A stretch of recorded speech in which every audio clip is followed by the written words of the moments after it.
Pagi itu, di desa Karangkabuyutan, Semar terlihat murung dan bingung. Terlihat dari raut wajahnya bahwa ia sedang memikirkan sesuatu dan ada yang ia cemaskan.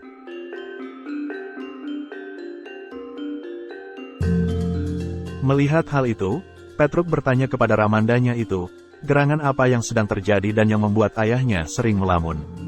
Semar menjelaskan bahwa sebenarnya ia tidak apa-apa, ia hanya mencemaskan nasib kerajaan Amarta. Ada sesuatu hal yang mengganjal di hatinya tetapi ia tidak bisa mengungkapkannya. Semar lalu meminta Petruk untuk pergi ke Amarta untuk menemui para punggawa Amarta dan menyampaikan bahwa ia ingin meminjam 3 pusaka keraton Amarta yaitu Jamus Kalimasada, Payung Kencana dan Tombak untuk membangun kayangan.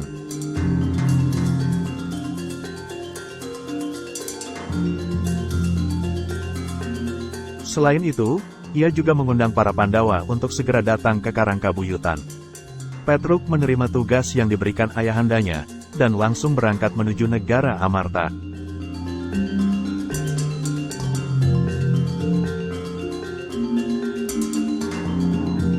Sementara di Amarta, Prabu Yudhistira, di hadapan para saudara-saudaranya sedang membahas sebab kegagalan mereka dan membangun negaranya, datanglah Raja Dwarati, Kresna yang kemudian menanyakan ketidakhadiran Semar dalam keraton Amarta dan menyatakan bahwa itulah yang menjadi kegagalan tersebut. Oleh karena itu, Kresna memerintahkan Arjuna untuk memanggil Semar dari Karangkabuyutan untuk menghadap ke Amarta.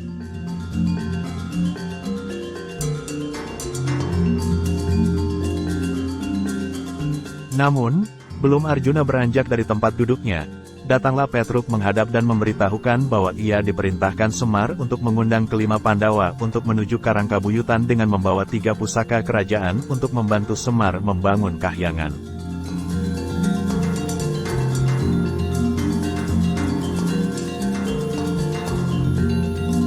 Mendengar hal itu, Kresna langsung melarang para Pandawa untuk berangkat ke Karangkabuyutan, karena ia menganggap bahwa rencana Semar itu bertentangan dengan kodrat Semar yang diturunkan ke dunia. Terjadilah perdebatan antara Kresna dengan Petruk. Petruk menolak untuk kembali ke Karangkabuyutan, dia hanya akan kembali apabila mendapat titah dari Pandawa.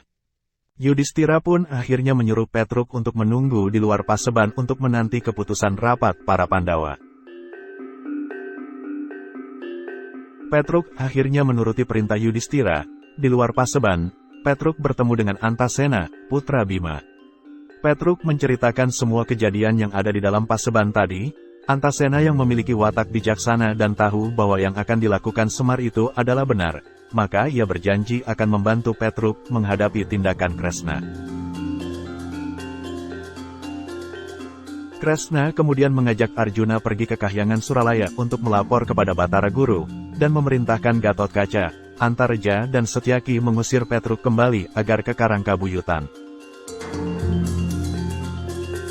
Lalu Gatotkaca, Antareja dan Setyaki memaksa Petruk untuk pulang ke Karangkabuyutan, akan tetapi Petruk tetap ngotot tidak mau. Akhirnya terjadilah pertarungan antara Petruk melawan Gatotkaca, Antareja dan Setyaki.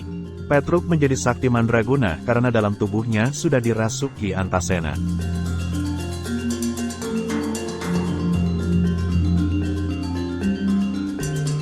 Melihat Gatotkaca, Antareja dan Setyaki kewalahan menghadapi Petruk, lalu Arjuna turun tangan.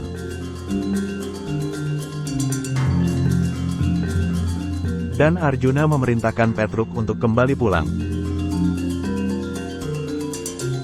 Dan akhirnya Petruk pun menurut untuk kembali pulang.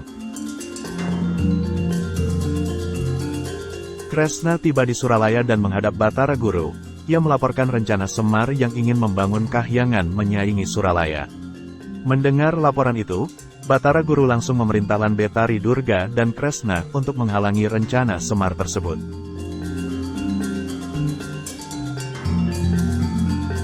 Sementara di Karangkabuyutan, Semar menerima kedatangan Prabu Yudhistira, Bima, Nakula dan Sadewa bersama ketiga pusaka keraton Amarta yang telah tiba lebih dulu bersama Petruk dan putera-putera Pandawa. Sebenarnya Semar sedikit kecewa karena kedatangan Pandawa hanya 4 orang. Namun, Semar segera melakukan upacara ritual dengan memasukkan keempat bersaudara tersebut menjadi satu ke dalam tubuh Semar. Ternyata di dalam tubuh Semar bersemayam Sang Hyang Menang yang memberikan petunjuk wejangan hidup dan ilmu yang sangat berarti bagi para Pandawa, dan memerintahkan mereka untuk bertapa selama 10 hari.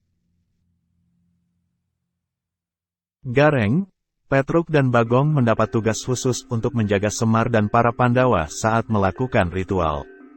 Gareng, Petruk dan Bagong dibekali dengan mantra sakti untuk melawan para pengganggu.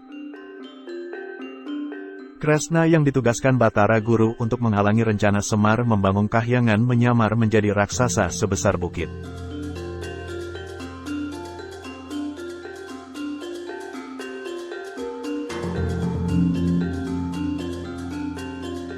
Sementara itu Arjuna menyamar menjadi harimau yang sangat besar. Mereka mencoba mengganggu ritual Semar, namun bisa dikalahkan oleh Gareng, Petruk dan Bagong dengan mantra sakti.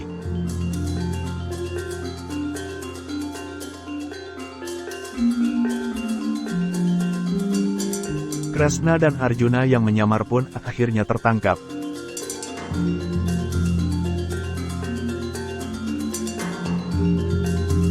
Mereka meminta maaf kepada Semar. Semar pun marah kepada Kresna, karena sebagai raja ia tidak waspada dan melakukan tindakan tanpa memeriksa terlebih dahulu apa duduk perkaranya. Bahkan Semar pun marah kepada Batara Guru dan berangkat ke Suralaya.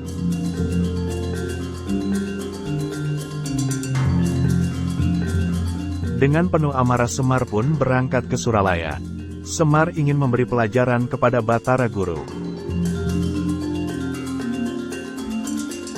Semar mengamuk. Suralaya pun porak-poranda. Tak ada satupun yang bisa menghentikan langkah Semar.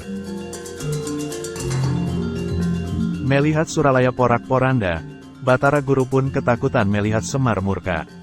Lalu Batara Guru lari tunggang langgang menyusul para Pandawa di Karangkabuyutan untuk mencari perlindungan. Akhirnya Batara Guru meminta perlindungan para Pandawa dan meminta ampun atas kesalahannya kepada Semar. Setelah kemarahan Semar sudah mereda, akhirnya Batara Guru diampuni, dan kembalilah Batara Guru ke kahyangan Suralaya.